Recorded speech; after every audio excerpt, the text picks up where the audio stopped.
नाजरीन, गुज़िश्ता रोज शोबिस का एक बहुत बड़ा नाम हमसे बिछड़ गया, जो कई दहाइयों तक हमें एंटरटेन करता रहा, स्क्रीन की जीनत बना रहा, जिसके नाम पर टिकट बिकता रहा। जी हाँ, मेरी मुराद नीलो बेगम से है। नीलो 60 की दिहाई में उर्दू फिल्मों की सबसे मकबूल अदाकारा थी। फिल्मी दुनिया में चंद एक अदाकाराएं जो हकीकी बामे अरूज तक पहुँची, उनमें नीलो का नाम सरे फहरिस्त है। वो हकीकी हुस्न की मलका थी, जिनकी शोहरत सरहद पार पूरी दुनिया तक फैल गई थी। वो स्टारडम और ग्लैमर की देवी थी। एक वक्त था कि उन्हीं के पहनावे फैशन बन जाया करते थे, उन्हीं की बातें जुबान ज़दे आम हो जाती। और ये वही नीलो है जिसे शाह ईरान के आगे रक्स करने के लिए कहा गया, क्योंकि वो अपने दौर की सबसे बड़ी अदाकारा थी। लेकिन उन्होंने कोड़े खाने के बावजूद यूं खुद को नीलाम नहीं किया। और ये वही नीलो है जिस पर कई लाजवाल गीत फिल्माए गए, जो आज भी दुनिया के कोने कोने में सुने और गाए जाते हैं।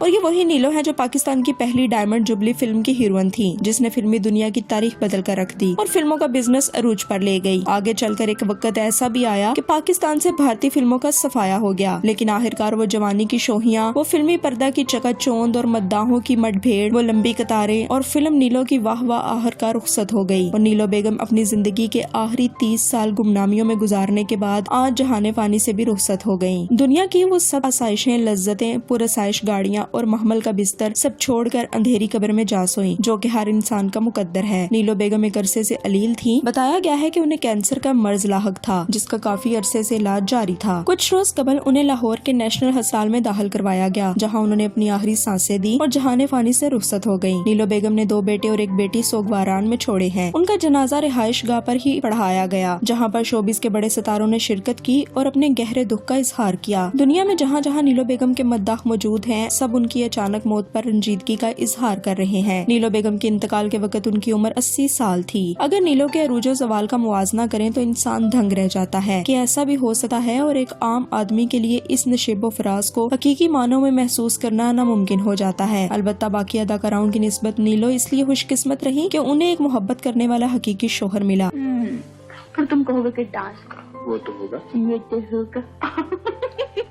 मगर बदकिस्मत भी थी कि उनके साथ जिंदगी वादा वफा न कर सकी और वो दुनिया में नीलो को अकेले छोड़कर रुखसत हो गए। नीलो ने अपने छोटे बच्चों की जिस तरह परवरिश की, वो एक दरहशंदा मिसाल है। नीलो कोई अय्याश अदाकारा नहीं थी। हालांकि दौलत और हुस्न को संभालना बहुत मुश्किल होता है। कई बड़ी बड़ी अदाकाराएं रंगीनियों में खो गयी और एक के बाद दूसरे से इश्क लड़ाया, मगर नीलो ऐसी नहीं थी। उन्होंने साबित किया कि एक फिल्मी तवायफ और अदाकारा में क्या फर्क होता है। एक मुहज्जब लड़की भी चाहे तो बाइज्जत तरीके से काम कर सकती है। हालांकि नीलो एक क्रिश्चियन बैकग्राउंड से आई थी, लेकिन नीलो ने कभी गैरत पर इक्तफा नहीं किया और उसकी सबसे बड़ी मिसाल जनरल अयूब के दौर में शाह ईरान के आगे रक्स न करना है। तारीख बताती है कि नीलो 60 की दिहाई में उर्दू फिल्मों की सबसे बड़ी अदाकारा थी। शाह ईरान पाकिस्तान के दौरे पर आए तो नवाब आफ कालाबाग ने नीलो को रक्स करने के लिए बुलवाया, जिस पर नीलो ने सख्ती से मना कर दिया। लेकिन जालिम हुक्मरान को ये बात पसंद न आई और उन्हें उठाने के लिए पुलिस को भेज दिया। पुलिस ने रवायती तौर पर नीलो से बहुत बदतमीजी की और इस बेइज्जती की ताब न लाते हुए नीलो ने बहुत सारी ख्वाब आवर गोलियां खा ली, लेकिन खुशकिस्मती से उनकी जान बच गई। उस वाक़े से मुतासिर होकर मारूफ फिल्म साज रियाज शाहिद ने नीलो से शादी कर ली और उनके 3 बच्चे हुए, जिनमें से शान शाहिद भी एक हैं, जो कि फिल्मी इंडस्ट्री का एक बड़ा नाम है। नीलो ने अच्छी जिंदगी गुजारने के लिए फिल्मी दुनिया को भी हैराबाद कह दिया था, लेकिन शादी के कुछ सालों बाद ही रियाज शाहिद का इंतकाल हो गया और नीलो अकेली रह गई। लिहाजा उन्होंने एक दफा फिर फिल्मों में कदम रखा। नीलो वो वाहिद अदाकारा है जिन्हें फिल्मी दुनिया में दोबारा आने पर भी कामयाबी मिली, वगरना ऐसा नहीं होता। नीलो ने अपने छोटे बच्चों की परवरिश की और उन्हें आला तालीम दिलवाई। नीलो की खुशकिस्मती ये हुई कि उनके शोहर ने उनके लिए काफी असासे छोड़े थे। इसके अलावा नीलो ने भी आने वाली दौलत को उड़ाया नहीं, बल्कि उससे जमा किया और बुरे वक्त के लिए बचाए रखा। यही वजह है कि लाहौर में उनका आलीशान घर था। नीलो को फिल्मी दुनिया को छोड़े हुए दिहाइयां गुजर चुकी। उन्होंने शान को फिल्मी दुनिया में मुतारिफ करवाने के बाद खुद छुट्टी ले ली और तब से एक खामोश जिंदगी गुजार रही थी। नीलो लाहौर के इलाके गुलबर्ग 3 में वाक़े एक आलीशान घर में अपने बेटे शान शाहिद और उसकी फैमिली के साथ रिहाइश पजीर रही। नीलो की खामोश जिंदगी का फायदा ये हुआ कि वो मजहब के बहुत करीब हो गई थी। वो 5 वक्त की नमाज पढ़ती, कुरान पाक की तिलावत करती और दीगर मजहबी फरीजे भी सरअंजाम देती। कभी कभार साथी फनकाराओं से मिलने भी चली जाती या फिर कोई उनका मेहमान बन जाता, लेकिन ऐसा बहुत कम होता। जैसे कि अदाकारा मीरा, साहिबा, साइमा और रेशम समेत अदाकारों में साहिबा के शोहर रैम्बो और सईद नूर वगैरह का आना जाना रहता था। और जेरे नजर तस्वीर में आप देख सकते हैं रेशम सेल्फी ले रही हैं, जिसमें एक तरफ सईद नूर और उनकी बीवी और दूसरी तरफ शान अपनी बीवी के साथ और दरमियान में नीलो बेगम बैठी हैं और यही वजह है कि जब रात को नीलो बेगम का इंतकाल हुआ तो रेशम और मीरा इत्तला मिलते ही उनके घर पहुंची। दोनों काफी देर तक ताजियत के लिए बैठी रहीं। बताया जाता है कि मुनव्वर ज़रीफ की बेगम नीलो की कजन थी, लेकिन इस बारे में मालूम नहीं कि उनका अब कैसा ताल्लुक था। पाकिस्तान की बहुत सारी अदाकाराओं ने गफलत की जिंदगी गुजारी और ऐसे ही दुनिया से रुखसत हुई, लेकिन नीलो को मौका मिला कि वो रब को याद कर सके और मजहबी फरीजा भी सरअंजाम दे सके। दुनिया की यही तल हकीकत है। मियां मोहम्मद बख्श ने कहा था, मौत दा सुन के ना रोड़ अखियां चु पानी, टुर गए नबी मोहम्मद सरवर मन तकबीर रुबानी। हर जी रूह ने मौत का जायका चखना है, सब कोठियां बंगले यही रह जाने हैं। इसलिए हम सबको भी आखिरत की तैयारी करनी चाहिए, क्योंकि वहाँ अमाल काम आएंगे। दुनिया में कितना नाम और पैसा कमाया इस बारे में नहीं पूछा जाएगा। आप सब देखने वालों से दरख्वास्त है कि नीलो की मगफिरत के लिए दुआ करें। अल्लाह ताला उन्हें जन्नतुल फिरदौस में आला मुकाम अता करें और उनके सगीरा और कबीरा गुनाहों को माफ फरमाए। नाजरीन, उम्मीद करते हैं कि आपको हमारी ये मालूमाती वीडियो पसंद आई होगी। मजीद अच्छी वीडियोस के लिए हमारे चैनल को जरूर सब्सक्राइब कीजिए और बेल आइकॉन को जरूर प्रेस कीजिए ताकि हर आने वाली नई वीडियो आप तक बआसानी पहुंच सके। इस वीडियो से मुतालिक भी कमेंट में अपनी राय से जरूर आगाह कीजिएगा और मजीद किस फनकार के बारे में आप जानना चाहते हैं उस हवाले से भी हमें जरूर बताइएगा।